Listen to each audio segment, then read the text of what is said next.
Ustaz, saya mau tanya, bagaimana caranya masuk surga berjamaah dengan sekeluarga? Terus untuk menjadi ratu bidadari surga, untuk suami pasangan kita, apa sudah ada jaminan bila kita menjadi istri soleha? Terus untuk menjadi ratu bidadari surga untuk suami, apakah sudah ada jaminan bila kita menjadi istri soleha? Nah, karena saya pernah dengar di surga nanti para suami yang soleh sudah disiapkan 4 bidadari. Apa betul itu Ustaz? Apa kita yang menjadi istri soleh bisa tersingkir Ustaz? Bisa nggak suami soleh itu milik kita saja Ustaz? Wallahu akbar. Jemaah. Jadi memang ada seorang ikhwan yang tadi telepon, apa kemarin telepon anak lewat halo Ustadz, dia Ustadz, gimana Ustadz kalau istri kita berwasiat, nanti kalau aku mati kamu jangan kawin lagi, harus nggak wasiat itu dilaksanakan? Anak ngomong nggak harus lah, itu sesuatu yang wasiat tidak berurusan dengan urusan agama ini. Dan ini perempuan mengatakan boleh nggak nanti di surga suami anak nggak dapat bidadari lain Ustaz, biar sama anak saja. Kita sudah di dunia dihalang-halangi jemaah, di surga mau dihalang-halangi lagi. Na'udzubillah jemaah. Ini ibu-ibu ini. Nah, subhanallah jemaah. Ingat, perempuan yang soleha, yang sholat 5 waktu, yang puasa Ramadan, yang patuh sama suaminya, yang menjaga kehormatan dirinya, qila laha udkhulil jannah min ayyi abwabil jannati syi'ti. Silahkan pilih mau masuk surga dari pintu mana saja. Tapi lelaki itu sudah Allah sediakan 2 bidadari, umumnya 2 bidadari. Tapi tetap yang menjadi pemimpin adalah istrinya. Orang yang mati syahid itu 72 bidadari. Itu ketika masuk surga. Ya Allah ya, kalau anak baca bagaimana orang masuk surga, itu ada anak-anak yang nunggu di pintu surga. Ketika kelihatan dengan orang yang masuk surga, orang masuk surga itu tahu dengan rumahnya seperti dia tahu dengan rumah dia di dunia. Nggak perlu dia tanya di mana rumahku, enggak. Mereka tahu. Itu bidadari yang di rumah sudah nungguin. Ketika datang itu anak ngabarkan, fulan udah datang kata dia. Ya Allah bahagianya itu bidadari. Allah udah datang nih suamiku kata dia. Perempuan nggak ada perasaan cemburu sama suaminya. Kodrat wanita di dunia, maukah wanita punya suami 4? Nggak ada. Di dunia nggak ada yang punya keinginan seperti itu kecuali pelacur. Itu kodratnya wanita. Sehingga di surga pun perempuan nggak disediakan istri yang suami yang banyak, enggak. Karena kesukaan wanita itu duduk-duduk bareng sama teman-temannya, pamer perhiasannya, ngobrol sana sini. Itu dikasih kepada semua wanita. Jadi ketika suami datang ya, istrinya mungkin lagi ngobrol macam-macam ya, suami yang dilihat gini, datang tuh istrinya sama. Atau dipanggil, ayo sini, masya Allah. Allahumma inna nas'alukal jannah. Ya Allah, mudah-mudahan kita masuk surga jamaah. Jadi ibu-ibu kalau mengatakan bisa nggak nanti suamiku itu nggak punya bidadari Ustaz, biar sama aku saja. Ini bukan di dunia jamaah. Jadi artinya apa yang diinginkan ibu-ibu? Fiha ma tashtahihil anfus wa taladzul a'yun. Di surga itu semua yang diinginkan jiwa akan didapatkan. Kenikmatan mata akan didapatkan, dan yang lebih dari itu kekal selama-lamanya di dalam surga. Barakallahu fikum. Nah Ustaz, anak ketika keluar dengan istri anak, kemudian di jalan istri anak melihat akhwat yang mengenakan pakaian syar'i lengkap dengan cadarnya. Istri anak langsung menyuruh untuk melihat ke akhwat itu. Padahal anak sudah mencoba menundukkan pandangan, tapi istri anak tetap memaksa. Dan kalau anak sudah melihat beneran, istri anak langsung ngambek.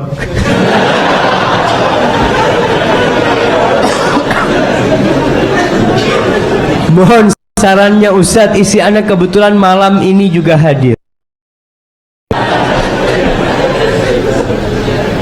Wallahi jamaah, macam-macam manusia itu jamaah. Nah, Ya antum nggak usah lihat. Dia itu menguji antum. Dia menguji antum.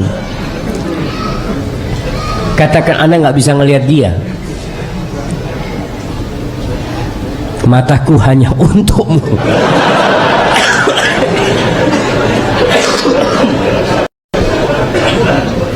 Allahu Akbar.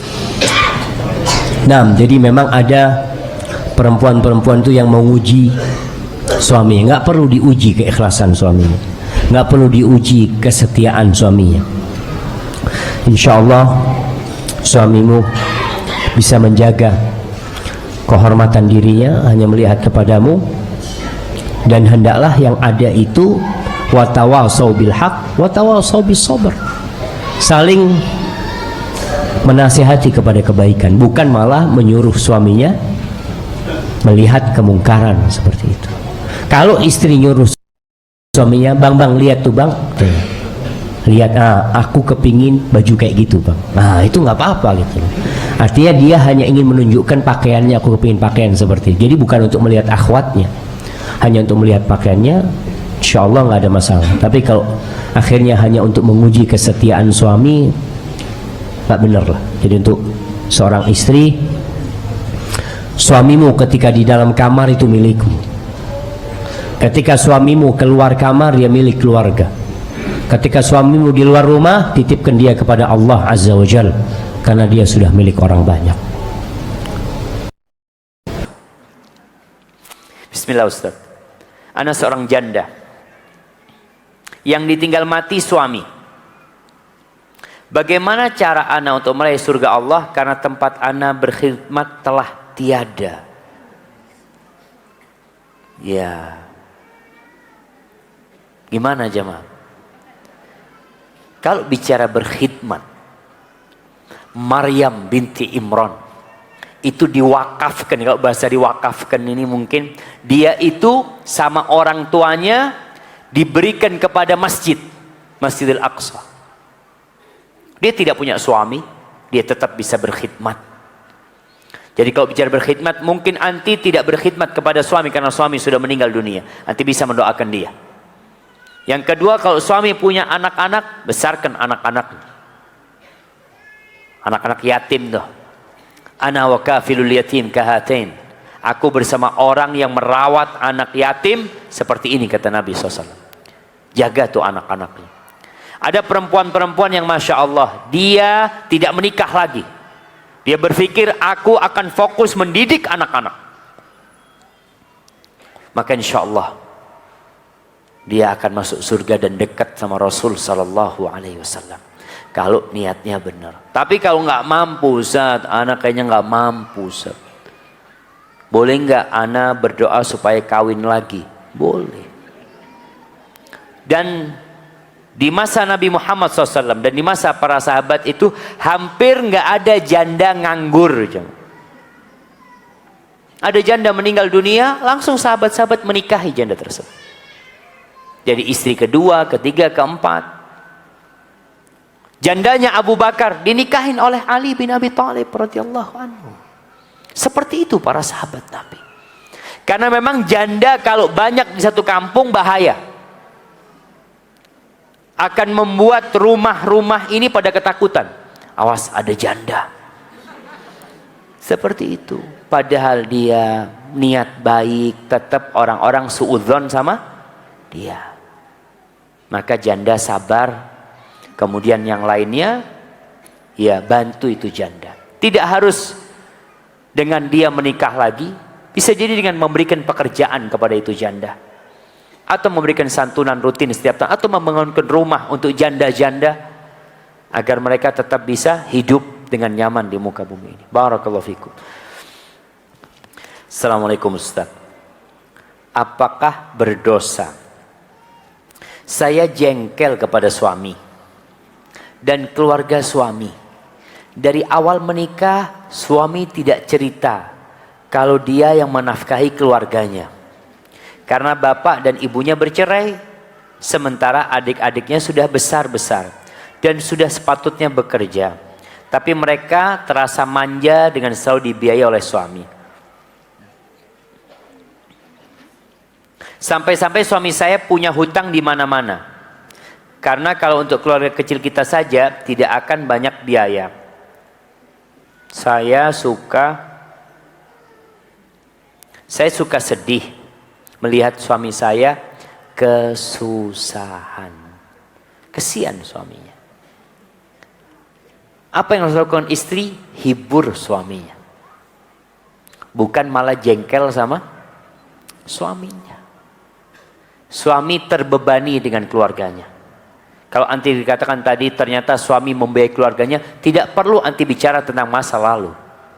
Anti punya suami yang baik. Anti punya suami yang peduli sama keluarganya. Dan kita tahu silaturahim ini, menyambung rahim, berbuat baik kepada keluarga, termasuk pintu rizki. Maka anti harus tumbuhkan keimanan bahwasanya sodakoh atau bantuan suami kepada keluarganya tidak akan mengurangi harta suami. Nabi SAW bersumpah. Beliau mengatakan dalam sumpahnya ada 3 hal yang beliau bersumpah untuknya. Salah satunya beliau bersumpah bahwa mana qasad sadaqatun min mal. Sodakoh itu tidak akan mengurangi harta. Tapi kadang-kadang kita nggak yakin. Bahkan kita berpikir, ya Allah, habis nanti uangnya suami. Innallaha huwar razzaq. Allah tuh yang kasih rizki. Rizki kita bukan di kebun kita. Rizki kita bukan di tempat kerja kita. Rizki kita kata Allah, wa fis samai rizqukum wa ma tu'adun. Di langit tuh rizki kalian. Allah yang bagi-bagi rizki. Kita melihat ada orang Masya Allah kerja sendiri, nggak punya apa-apa, atau nggak punya siapa yang dia tanggung, miskin. Ketika ana menikah, ini bicara rizki coba. Ana menikah, ana pulang dari Madinah, lulus, ngomong sama orang tua, Syafiq mau nikah. Iya, punya apa? Nggak punya apa-apa. Punya handphone. Ya udah, dijual handphonenya. Jual handphone. Ana menikah, ana jual handphone buat belikan kalung buat istri. Orang tua bantu uang mahar, ya sudah itu aja yang dipunya. Iya. Ya sudah, bismillah, alhamdulillah diterima. Sampai ke Madinah punya utang. Hidup bertahun-tahun di Madinah sendirian, bujangan, nggak bisa punya mobil. Punya istri, punya anak, bisa punya mobil. Seharusnya kalau dipikir, nggak cukup tuh uang. Engkau hidup sendirian aja, pas-pasan. Gimana hidup sama istri? Istri bawa rizki sendiri. Anak bawa rizki sendiri. Orang tua punya rizki sendiri. Adik-adik punya rizki sendiri. Kalau lewat kita, kita hanya medianya lewat. Itu rezeki mereka. Maka dukung suaminya ketika berbaik hati dengan adik-adiknya. Yang memang Allah Azza wa Jal memerintahkan kita. Apa kata Allah Azza wa Jal? Allah mengatakan ketika ditanya tentang sodakoh ini buat siapa? Yas'alunaka madza yunfiqun. Mereka bertanya apa dan kepada siapa kita berinfak? Qul ma anfaqtum min khairin falil walidain. Apa saja harta yang kau infakkan yang paling berhak adalah orang tua. Terus siapa? Wal aqrabin. Kerabat-kerabat kita. Maka istri jangan jengkel. Dukung suami. Dukung suami untuk tetap rizkinya. Kalau bisa jangan berhutang, bang. Abang jangan berhutang. Karena hutang ini beban. Rasulullah SAW berlindung dari hutang, kecuali darurat berhutang. Selain juga suami agar tetap mendidik adik-adiknya. Kalau dikatakan ternyata adik-adiknya sudah manja, padahal dia seharusnya bekerja, dia tetap malas bekerja, maka di sini suami bukan hanya memberikan harta kepada adik-adiknya, tapi memberikan bekal untuk masa depan buat adik-adiknya. Karena kalau harta dikasih habis. Tapi kalau kasih pelatihan, kasih ilmu sehingga dia bisa bekerja nantinya. Hadza wallahu a'lam bissawab. Apakah kalau sudah talak, apakah kalau udah minta cerai dari perempuan bisa rujuk kembali tanpa nikah lagi? Apakah kalau udah minta cerai dari perempuan? Masa laki minta cerai? Baik, mungkin suami sudah menceraikan istrinya. Kalau suami sudah mengatakan, ingat cerai ini ada dua bahasanya. Ada yang sorry, ucapan cerai yang pasti maksudnya cerai. Suami mengatakan, aku menceraikan kamu, aku mentalak kamu, itu cerai. Tapi kalau suami mengatakan, kamu pulang ke rumah orang tuamu. Kalau yang pertama nggak perlu niat. Kalau itu dikatakan jatuh cerai. Kalau yang kedua atau yang semisalnya, maka perlu niat. Kalau niat suami menceraikan, jatuh cerai. Tapi kalau niat suami ingin istirahat, nggak ingin ngelihat wajahnya istri, maka tidak jatuh cerai. Kalau sudah jatuh cerai, mungkinkah rujuk selama dalam masa iddah? Selama dalam masa iddah, maka suami tinggal merujuk istrinya tanpa nikah lagi. Dia tinggal mengatakan kepada istrinya, aku sudah merujukmu. Istri nggak bisa nolak, nggak bisa nolak. Nggak bang, aku nggak mau, nggak bisa. Selama dalam masa iddah, dia posisinya masih istri, masih wajib nafkah. Makanya kalau malam hari digauli istrinya, maka jatuh rujuk itu sendiri. Tapi kalau perempuan yang gugat cerai terjadi khulu, maka selesai. Suami nggak bisa rujuk kecuali dengan nikah kembali. Adapun kalau sudah keluar masa iddahnya, diperlukan nikah baru. Seperti orang lain. Melamar kembali, ada mahar, ada wali, dan ada 2 saksi. Barakallahu fikum. Seorang suami menikah lagi setelah bercerai dengan istri pertama, namun setelah menikahi istri kedua, mantan istri pertama ingin rujuk. Apakah boleh istri kedua menggugat cerai suaminya? Kita tahu mereka yang minta cerai, mereka wanita-wanita yang minta cerai tanpa sebab yang dibolehkan oleh syariat tidak akan masuk surga, tidak akan mencium baunya surga. Maka berhati-hati para wanita. Jadi kalau dia, ini buat siapa saja, gugat cerai karena suaminya nikah lagi, ini kan nikah lagi suaminya, tapi balik kepada istri pertamanya, kemudian gugat cerai. Kalau karena alasan dia nikah lagi, itu bukan alasan yang syar'i. Karena secara syariat suaminya nikah lagi boleh dalam syariat, boleh hukumnya selama suaminya berlaku adil. Tapi setelah menikah istrinya melihat suaminya zalim, di sini boleh gugat cerai, bukan karena nikah lagi, tapi karena kezaliman dia, bukan karena nikah laginya. Karena ada sebagian wanita yang dengar suaminya kawin lagi langsung dibungkus bajunya, tasnya, berangkat kabur. Subhanallah. Kadangkala dengar suaminya selingkuh nggak kabur, berharap suaminya bisa diperbaiki.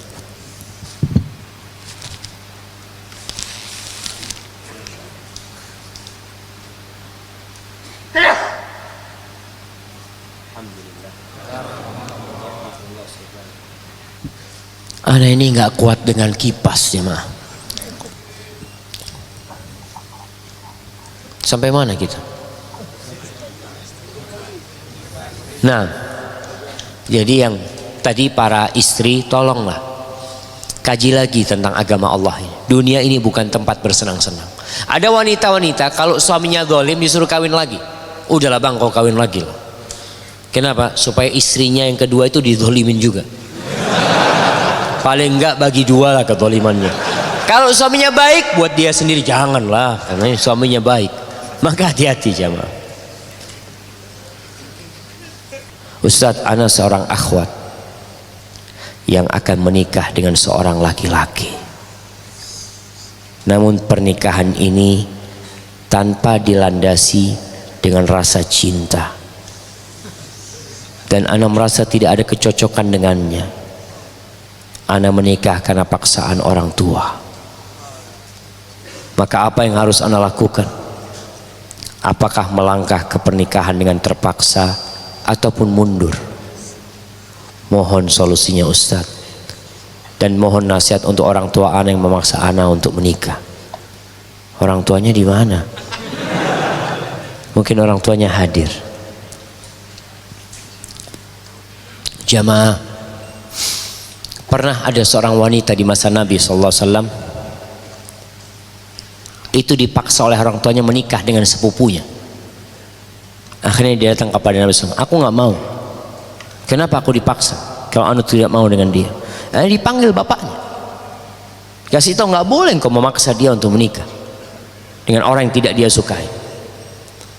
Lalu orang tuanya, iya kalau gitu Rasul, aku minta maaf. Lalu perempuan ini mengatakan, ya Rasulullah, aku sudah berikan urusanku kepada bapakku, silahkan dia menikahkan aku dengan dia. Aku cuma ingin ngasih tahu orang bahwa perempuan itu punya hak, nggak boleh dipaksa. Maka tugas anti yang pertama istikharah. Kalau memang alasannya tidak cocok dengan lelaki ini karena lelaki itu tidak soleh, maka alasan anti bisa diterima. Kalau alasannya karena tidak ada kecocokan sama dia Ustaz, bukan karena nggak soleh Ustaz, cuma karena kulitnya kurang terang Ustaz. Umpamanya ada kan yang kulitnya kurang terang jemaah. Maka ini urusan dunia. Apa alasan anti tidak cocok dengan dia? Kalau bicara cinta jemaah, menikah itu tidak harus dilandasi cinta. Tapi Allah yang menumbuhkan cinta setelah pernikahan, asalkan sudah cocok. Artinya antum melihat secara agama, antum sudah nazar sama dia, aduh lihat wajahnya Ustaz seperti rembulan dibelah. Gimana rembulan dibelah?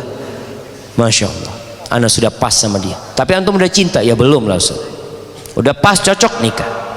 Wa ja'ala bainakum mawaddatan wa rahmah. Allah yang jadikan cinta dan kasih sayang di antara kalian nantinya. Maka jemaah, nasihat ana buat akhwat ini, yang pertama istikharah. Yang kedua, coba musyawarah lagi dengan orang-orang terdekat tentang sosok yang bakal menjadi suami. Dan orang tua jangan beranggapan anaknya durhaka. Ketika dia minta sama ayahnya jangan dinikahkan dia, jangan beranggapan durhaka. Kita itu diperintahkan untuk berbakti kepada anak kita supaya anak kita berbakti sama kita. Tapi tatkala kita menzalimin anak kita sehingga anak itu jadi durhaka, kita yang menjadi penyebab anak itu durhaka sama kita. Maka tolong diperhatikan tentang hal ini. Dan untuk anti tadi nasihat anak istikharah dan musyawarah, kemudian kemukakan. Ketika anti tidak bisa berbicara dengan orang tua anti tulis surat seperti ini kepada orang tua anti.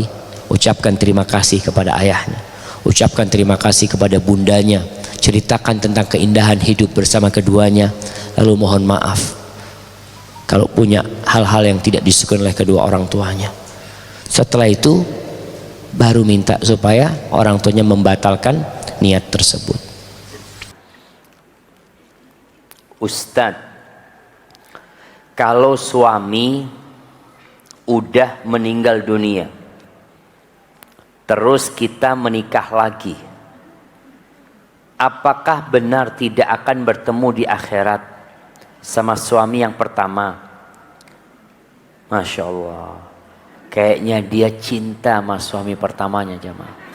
Nyesel dapat suami yang kedua kayak gini, na'udzubillah kata dia.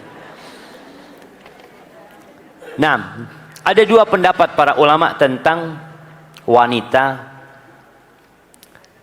yang menikah lagi. Apakah kalau dia masuk surga, suaminya masuk surga, dia akan bersama suaminya yang terakhir, atau dia boleh memilih suami? Pamannya dia menikah 2 kali, ternyata suami yang kedua nih ya rada-rada kurang baik lah. Dia ingin dengan suaminya yang pertama. Bolehkah dia nanti di sana milih suami pertama? Pendapat yang lebih kuat, dia akan bersama suaminya yang terakhir. Jamaah, kalau sudah di surga semuanya indah. Jangan berpikir ya Allah kumpul sama dia lagi di surga. Astagfirullah. Ini di surga bukan di dunia. Makanya kita lihat kenapa istri-istri Nabi itu nggak boleh dinikahi setelah Nabi meninggal dunia. Karena mereka akan menjadi istri Nabi di surga. Jadi kalau sudah masuk surga jangan kebayang, ya Allah anak udah capek ketemu dia di dunia, ketemu di surga lagi. Allah mengatakan, wa fiha ma tashtahihil anfus wa taladzul a'yun wa antum fiha khalidun. Dan di surga sana ada segala sesuatu yang diinginkan oleh jiwamu. Kelezatan yang dipandang oleh mata kalian kekal selama-lamanya di sana. Tapi di surga ada berkunjung, ada ziarah, ada. Jadi tetap nanti di sana orang tua ziarah ke anaknya, anaknya berangkat ke orang tuanya, kerabat di antara mereka sohib ke sohibnya. Pokoknya semua keindahan ada di surga Allah Azza wa Jalla. Barakallahu fikum. Semoga Allah SWT selalu melindungi Ustadz. Amin ya Allah. Kenapa SWT jamaah? Tulis yang lengkap. Subhanahu wa ta'ala. Yang mau saya tanyakan, saya sudah berumah tangga selama 10 tahun. Alhamdulillah.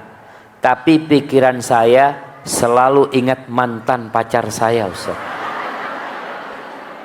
Saya takut Allah adab dengan dosa yang saya perbuat. Apakah saya perlu diruqyah Ustaz? Jazakumullah khairan. Jamaah, ada penyakit namanya isyik.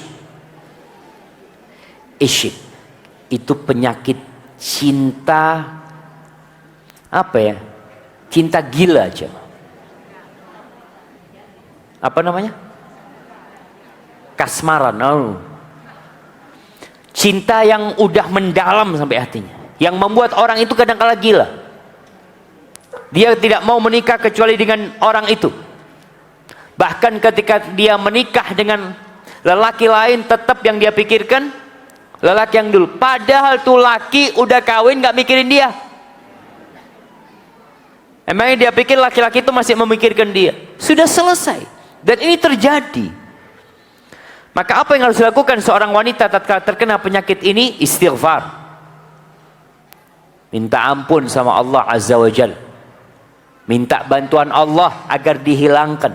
Karena kita tahu anak pandangan mata itu anak panah iblis yang beracun. Ini racunnya udah sampai ke dalam jantung sudah. Lihatlah suamimu. Berbaktilah sama dia. Jangan sampai seperti Majnun Laila. Tahu kisahnya Majnun Laila? Majnun ini Qais namanya, nggak disetujui dia nikah sama Laila. Akhirnya dia berangkat, Laila nikah sama orang lain, diikutin terus sama Majnun ini. Sampai rumah tempat tinggalnya Laila, kampungnya Laila yang sudah ditinggal, dia ciumin tembok-temboknya. Kata orang gila, ini orang gila nih. Ini orang gila. Kata Majnun, kau bilang aku gila? Dia mengatakan, uqabbilu dzal jidar wa dzal jidar wa ma hubbul jidari syaghafna qalbi. Aku cium tembok yang ini, aku cium tembok yang itu, bukan karena aku cinta dengan tembok ini. Walakin hubbu man sakanat diyar. Tapi cinta dengan yang pernah tinggal di tembok-tembok ini. Itu namanya gila. Tapi dia nggak mau disebut gila aja mah. Maka buat perempuan yang seperti ini, hilangkan semua bekas-bekas mantan dia. Nomor handphonenya, hilangkan semua. Karena ada perempuan yang masih menyimpan nomor handphone tuh laki-laki. Kadang-kala dia buka statusnya, mantannya. Dilihat. Nggak komentar wala apa, cuma dilihat. Dia ikut di follower suaminya, mantan pacarnya, hilangkan semua hal itu, jemaah. Karena inilah yang membuat penyakit itu nggak sembuh. Orang itu kadangkala kalau kena virus, semua barang-barang dia yang berbahaya itu dibuang agar selamat. Dan engkau untuk menyelamatkan virus tersebut, buang semuanya. Jangan cari-cari mantan Facebooknya, IG-nya nggak ada, nomor handphonenya nggak ada. Engkau hidup sekarang bersama suamimu, berbakti sama dia, dan minta supaya diganti cinta itu kepada suaminya. Bisa, jemaah. Allah mengatakan, wa min ayatihi an khalaqalakum min anfusikum azwaja litaskunu ilaiha wa ja'ala bainakum mawaddatan wa rahmah. Di antara tanda-tanda kebesaran Allah, Allah menjadikan pasangan hidup kalian, menciptakan pasangan hidup kalian dari diri kalian sendiri, agar kalian condong, tentram, damai kepada pasanganmu. Wa ja'ala bainakum mawaddatan wa rahmah. Dan Allah menjadikan di antara kalian cinta dan kasih sayang. Jadi dalam Islam itu bagaimana menumbuhkan cinta dan kasih sayang sebelum menikah, sesudah menikah. Tapi cinta yang tumbuh sebelum menikah berbahaya. Berapa banyak orang-orang yang berpacaran selama 4 tahun, ada yang pacaran 6 tahun, ada yang pacaran 7 tahun, menikah 6 hari cerai, 2 bulan cerai. Bayangkan, cintanya 6 tahun, setelah menikah hanya sisa 6 hari. Makanya sampai ada sebuah istilah di barat itu, malam pernikahan itu malam penguburan cinta. Malam penguburan cinta. Makanya kenapa banyak orang-orang nggak nikah, kumpul kebo. Dia punya pacar, soalnya kalau menikah nanti hilang cintanya, kata mereka. Na'udzubillah min dzalik. Maka kita rubah, malam pernikahan adalah malam penyemian cinta. Ketika itu cinta disiramin, kasih sayang ditumbuhkan. Barakallahu fikum. Assalamualaikum Ustaz. Ini Masya Allah. Anak minum dulu kalau baca ini, jemaah.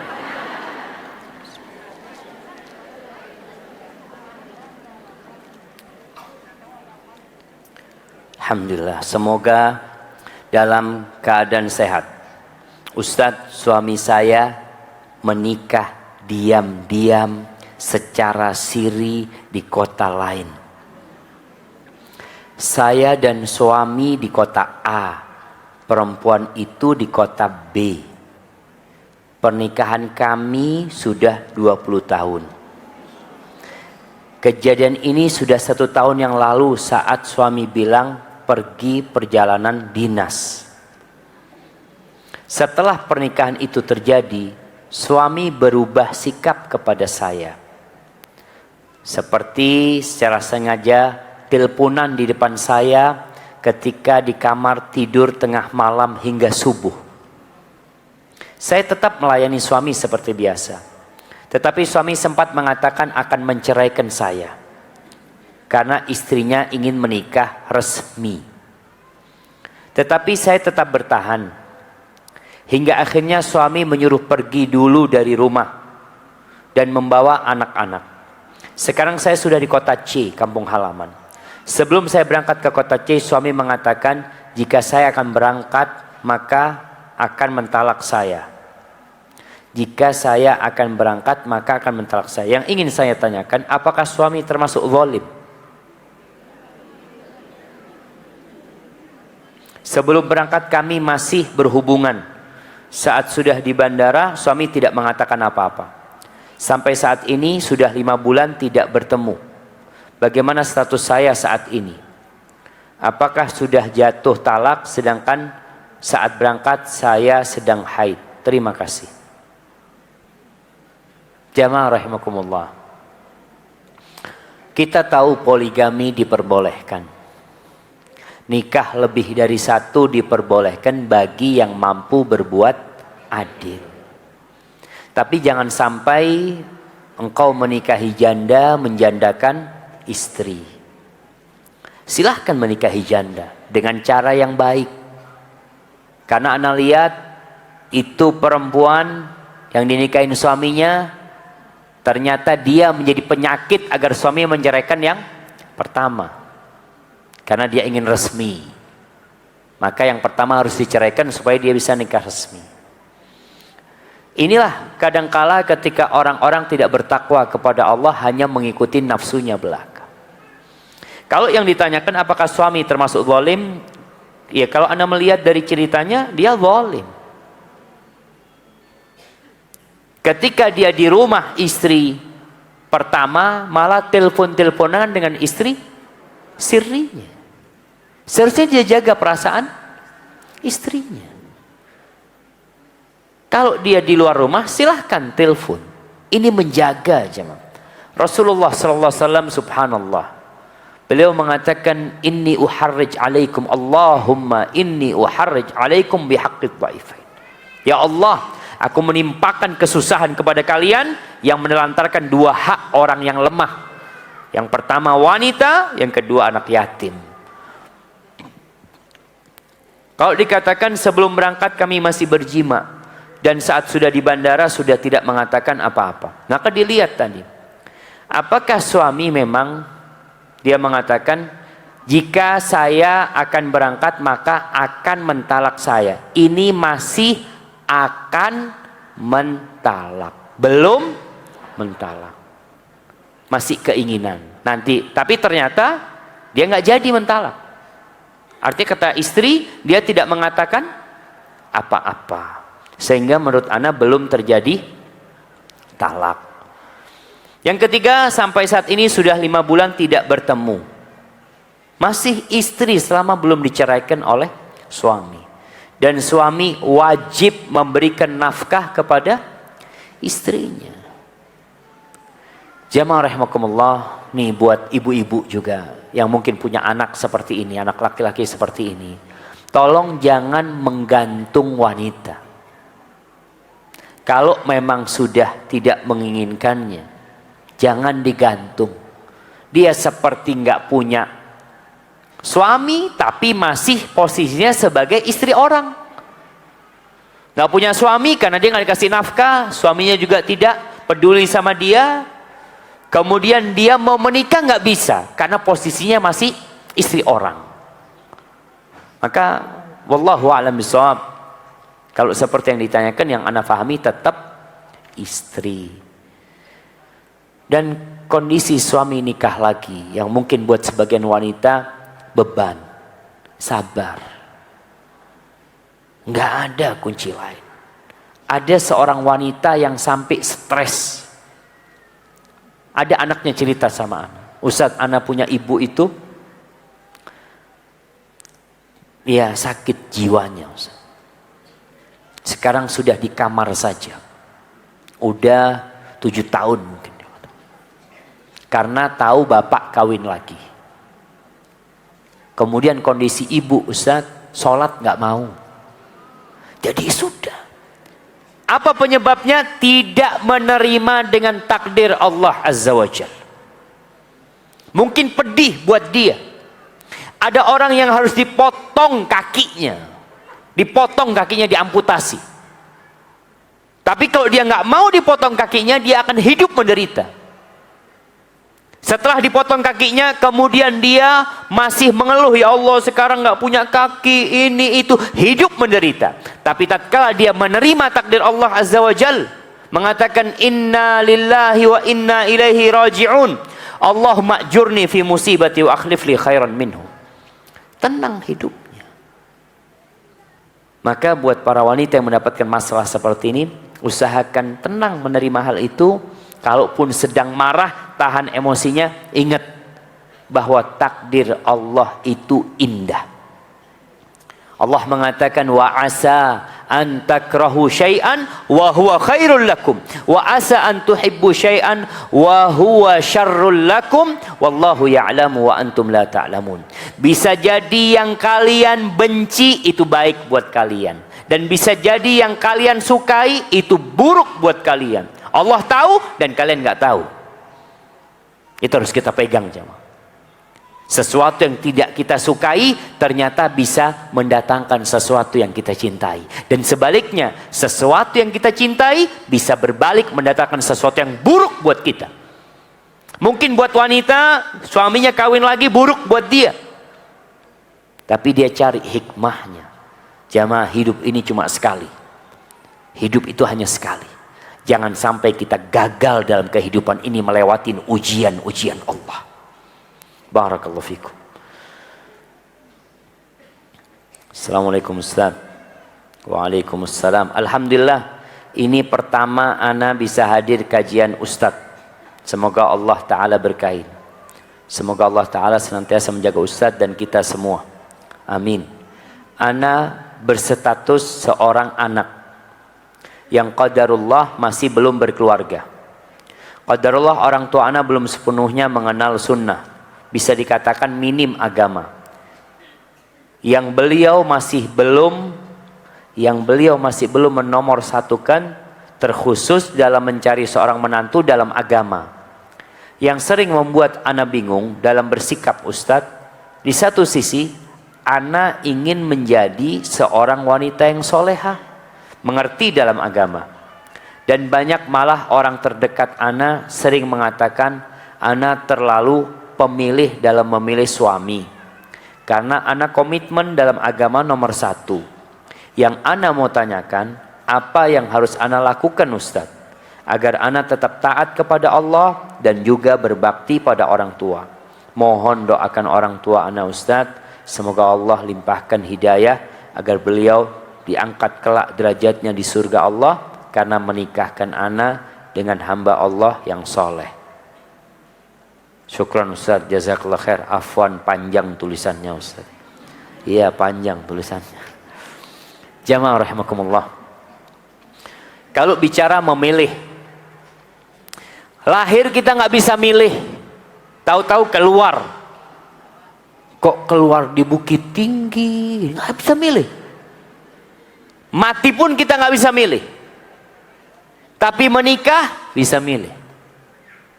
Makanya jangan salah pilih. Rasulullah sallallahu alaihi wasallam mengatakan, "Idza ja'akum man tardawna dinahu wa khuluquhu fa'ankihu." Apabila datang kepada kalian seorang laki-laki yang agamanya baik, akhlaknya mulia, nikahkan. Nabi tidak bicara harta. Agamanya baik, akhlaknya mulia, nikahkan.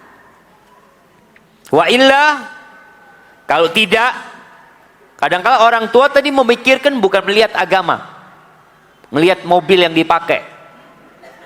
Datang mobilnya apa? Oh, Masya Allah, bagus. Langsung tanya, kapan rencana nikahnya? Karena mobilnya bagus. Tapi kalau datang naik ojek,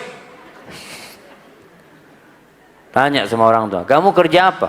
Dari awal sudah mau nolak, sudah. Kau kerja ini itu. Ya, sudah, nanti kita pikirkan bersama ya, insya Allah. Nanti kita kasih kabar insya Allah. Barakallahu fiik. Dia tidak melihat agama, yang dilihat dunia. Nabi mengatakan alaihissalatu wassalam, kalau orang yang beragama baik, berakhlak mulia ditolak, akan terjadi fitnah, kekacauan, dan kerusakan di muka bumi ini. Antum lihat anak-anak gelandangan di pinggir jalan. Anak-anak pang, laki perempuan kumpul. Kadang-kala anak lihat mereka di lampu merah. Mana bapak ibunya? Karena mereka tidak melihat kepada agama dan akhlak. Kalau bicara harta, sehari bisa hilang. Kalau bicara pekerjaan, dia bisa di PHK. Tapi kalau bicara ketaatan kepada Allah Azza wa Jal, dan orang itu orang baik, subhanallah, walaupun tidak berharta, walaupun tidak bertahta, kalau dia dekat sama Allah Azza wa Jal, Allah mengatakan, inna akramakum indallah atqakum. Yang paling mulia di sisi Allah yang paling bertakwa. Maka ketika anti melihat, sekarang gimana caranya? Sampaikan kepada orang tua. Kalau nggak bisa pakai lisan, anti bikin tulisan. Kirim kepada orang tua. Yang pertama, ucapkan terima kasih kepada orang tua. Yang kedua, minta maaf karena belum bisa berbakti. Yang ketiga, memohon sama orang tua. Paling tidak anti punya standar tidak berlebihan. Kalau bicara agama, agama itu ada minimal. Minimal agama itu orang itu melaksanakan kewajiban, meninggalkan yang haram. Itu minimal. Dikatakan orang ini agamanya baik, minimal dia melaksanakan kewajiban, meninggalkan yang haram. Kalau bicara akhlak juga seperti itu. Bicara akhlak minimal. Akhlak ini, orang ini berbakti sama orang tuanya. Orang ini menyayangi yang kecil. Dan orang ini menghormati yang besar. Orang ini pemberani. Orang ini tidak bakhil. Ibu-ibu jangan sampai dapat suami pelit.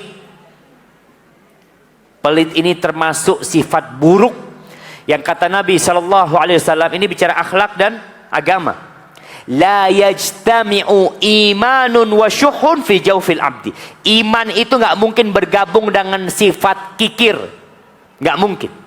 Di dalam hati. Kalau orang ini beriman, dia dermawan. Kalau dia bakhil, imannya lemah atau diragukan.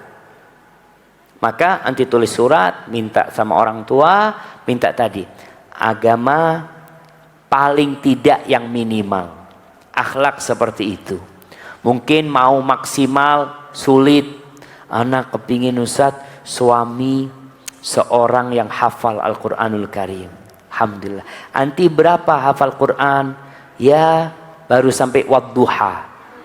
Dia mau yang hafal Quranul Karim. Mungkin dapat. Kalau Allah mau kasih. Maka perbanyak doa, mohon sama Allah Azza wa Jalla. Assalamualaikum warahmatullahi wabarakatuh. Ustadz, bagaimana caranya ana sebagai istri untuk bisa mengajak suami untuk lebih semangat dalam beragama, sedangkan dia sudah mulai tahu ilmu sedikit-sedikit, tapi masih menunda-nunda, lebih mengutamakan dunia, tapi keras untuk menuntut hanya pada anak-anak. Sedangkan dia sebagai imam di rumah masih lalai dalam beribadah. Ya jamaah, nih tadi kalau salah pilih suami. Salah pilih suami, istri capek. Dia didik anaknya dengan baik. Sholat tepat waktu benar. Ngelihat bapaknya dengar azan, masih minum kopi sama makan pisang goreng. Anaknya udah siap pakai baju mau ke masjid. Kata bapaknya, berangkat duluan. Bapak nyusul nanti. Kadang-kadang seperti itu. Makanya kenapa disuruh milih yang agamanya baik, akhlaknya mulia, supaya nggak capek dalam rumah tangga ini. Apa yang harus dilakukan suami, istri seperti ini? Istri sabar yang pertama. Yang kedua, watawasau bil haq, watawasau bis sabr.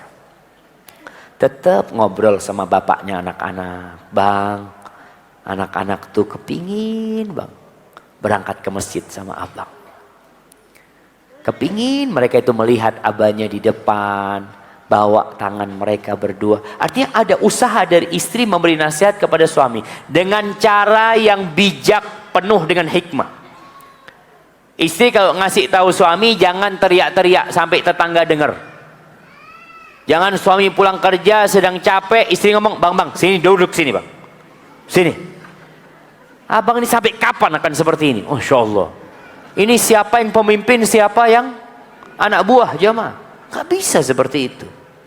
Nasihat suami, duduk sama suami. Kalau bicara suami sudah mulai tahu ilmu sedikit-sedikit, alhamdulillah.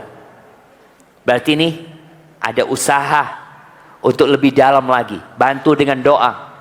Izin sama suami, bang aku mau puasa sunnah bang. Kenapa puasa sunnah? Ya, anak kepingin doa mustajab, ingin doain abang. Nggak apa-apa. Supaya suaminya jadi benar. Artinya perbanyak ibadah.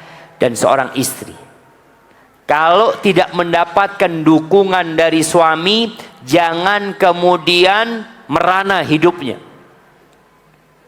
Ya udah, anak takdirnya dapat suami kayak gini, dan anak tidak ingin anak-anak anak seperti bapaknya. Mungkin ada kesalahan anak memilih suami seperti ini, tapi insya Allah masih bisa diperbaiki. Berusaha untuk memperbaiki.